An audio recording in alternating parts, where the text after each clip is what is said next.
Okay, so that's just a short video about the, if you want to say so, evolution of calculators. Let's start with this one. That's a pretty old one. It's from the 80s, but it could represent also one from the early 70s. And what I like about this one, that's the one I'm actually still using today. You see the display, it's actually backlit. Then we have a standard calculator, which most people might, if they use one today, use like this one with an LCD screen. Unfortunately, this one is not backlit.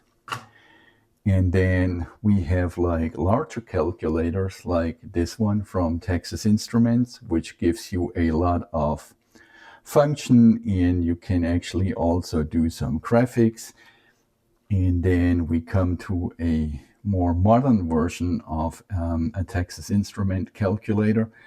So this one, you see, you can even run spreadsheets or different other applications. It's backlit.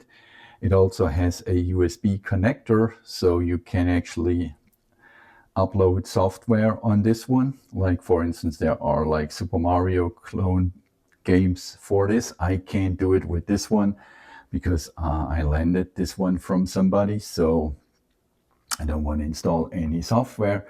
And now the most common use nowadays for calculators, and that's what most people use nowadays, it's maybe on their cell phone, like on an iPhone. And you see, even on an iPhone, you have like scientific functions if you want to use them. So usually if you have it in vertical screen, it's just a simple calculator, and then you tilt it. Then you have, if it works, scientific calculator. So calculators came all the way from really like pretty expensive calculators to cheap ones like this one, which is just a few bucks. And then you have the more complicated ones, which can show you also graphics. But I guess all of them are replaced nowadays more or less by a cell phone. So that just shows you how technology can become pretty obsolete. But as I said, to this very day, that's my favorite calculator. And I am, if I want to use a calculator, and I still use that quite often, even more than the one on my cell phone, I use this one because the keys are pretty cool to touch. It's a little bit bulky, but I really like the display, and it's a pretty good calculator. So, and of course you can do still like just classical calculations on them. But to be honest, that's pretty much overkill to me. I guess this one is really more for if you want to do like more interesting stuff, like you have these applications, as I said, which you could even download, or some more complicated finance apps. But to be honest, in my opinion, nowadays, with everybody having either a smartphone or a laptop computer, these two are actually more or less, and I know some would disagree, obsolete to me. But this one, not, because if you want to do a quick calculation, you have it on your desk, that's pretty good. Takes you less time, like these ones. This one, for instance, has to boot, so it takes a while to come up. The old school one, turn it on, no problem at all. You can start right away. Same actually applies to this standard calculator, but as I told you, I'd rather prefer the old one over the new one. And you might see why, because if I would turn off the light, I still could see what's going on here. The new one with the LCD display, no chance.